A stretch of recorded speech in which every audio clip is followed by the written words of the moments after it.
Assalamualaikum warahmatullahi wabarakatuh. Saya M. Rakib Jamari dari Pekanbaru, Riau, Indonesia. Pada hari ini saya akan mengkaji tentang sifat 20. Bismillahirrahmanirrahim. Dengan nama Allah yang Maha Pengasih lagi Maha Penyayang. Nah, pada pagi hari ini saya akan membahas tentang sifat 20. Akan tetapi kepada mahasiswa saya lebih menekankan sebahagian saja yang bisa menjawab persoalan pada hari ini. Misalnya sifat-sifat Allah yang terkenal yang bisa menjawab persoalan pada hari ini tentang sifat Allah. Allah wajib ada gitu ya. Wajib Allah itu ada. Nah, bagaimana keberadaan Allah Subhanahu wa taala? Kenapa Allah itu wajib ada? Nah, ini sudah saya terangkan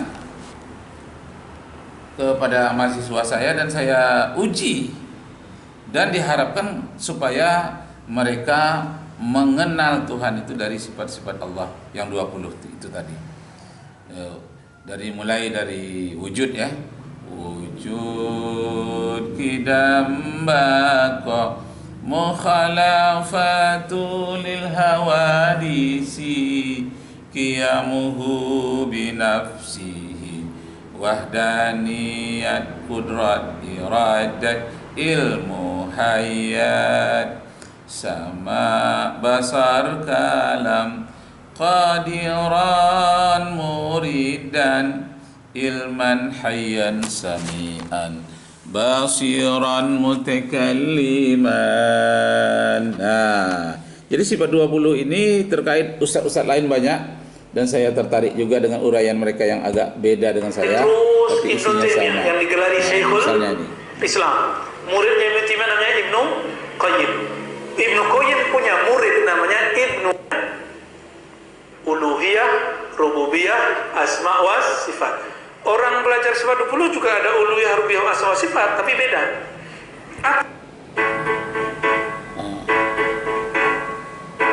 Kita nggak perlu sampai membatalkan. Namun karena itu yang menjadi konsep, maka mesti dibahas.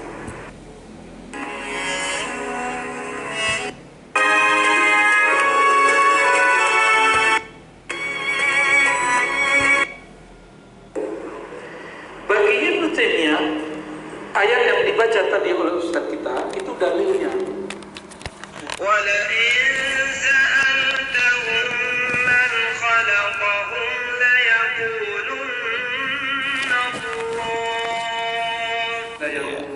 Allah. Kalau engkau bertanya kepada mereka, hai Muhammad, siapa pencipta langit dan bumi mereka? Nah, jadi Bapak Ibu saudara-saudara sekalian, kepada mahasiswa saya 5 saja sifat 20 itu saya ujikan. Yang ajarkan tetap 20, tapi yang saya ujikan hanya 5. Pertama, actus purus. Allah itu keberadaannya murni. Ini adalah sifat wujud. Kemudian prima causa, penyebab pertama. Ini juga masih sifat wujud. Allahul ladzi khalaqas samawati wal ardh wa ma bainahuma. Sifat qidam ini, prima causa, penyebab yang paling awal. Kemudian independence, berdiri sendiri. Ini kaitannya dengan sifat fa'al lima yurid. Allah berbuat apa saja yang Dia kehendakinya, bebas berkehendak, independen.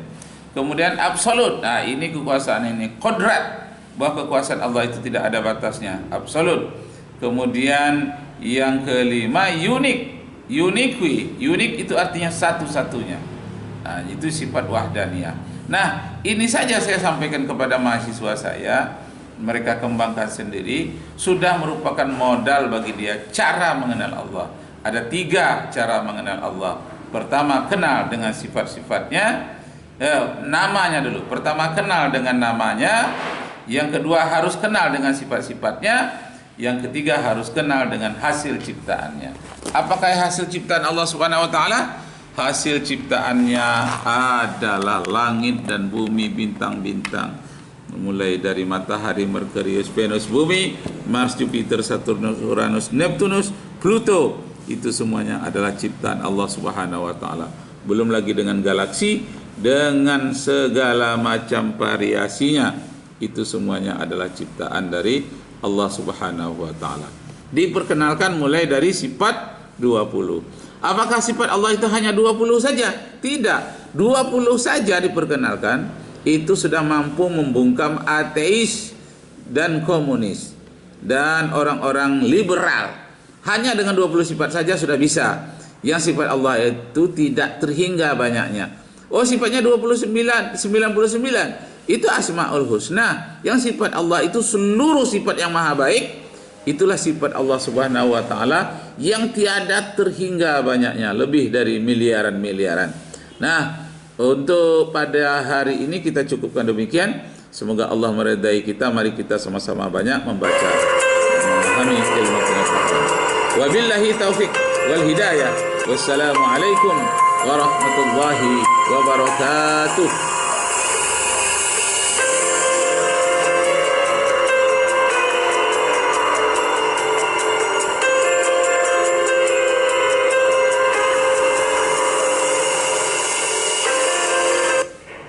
Cuma ini perlu diketahui, bukan untuk dipertengkarkan.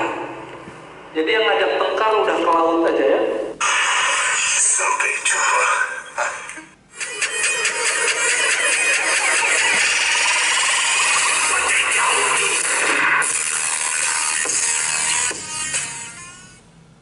Nah, demikianlah Bapak Ibu saudara-saudara sekalian, perbandingan sifat 20 Asy'ariyah sedikit dengan Ibnu Taimiyah.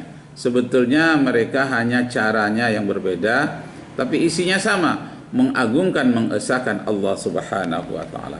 Demikianlah Bapak Ibu serta saudara-saudara sekalian, semoga Allah senantiasa menambah ilmu kita. Ya Allah, tambahlah ilmu kami dan beri kami kemampuan untuk memberikan ta'wil. Wa 'allimna ta'wil.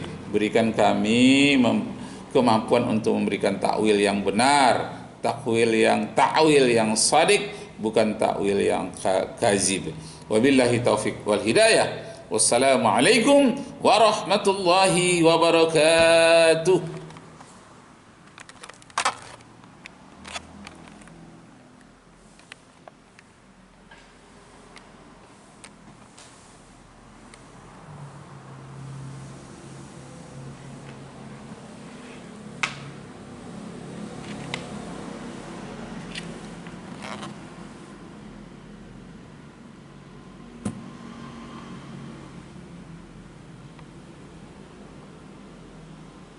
Ya, ini dia sedikit kajian.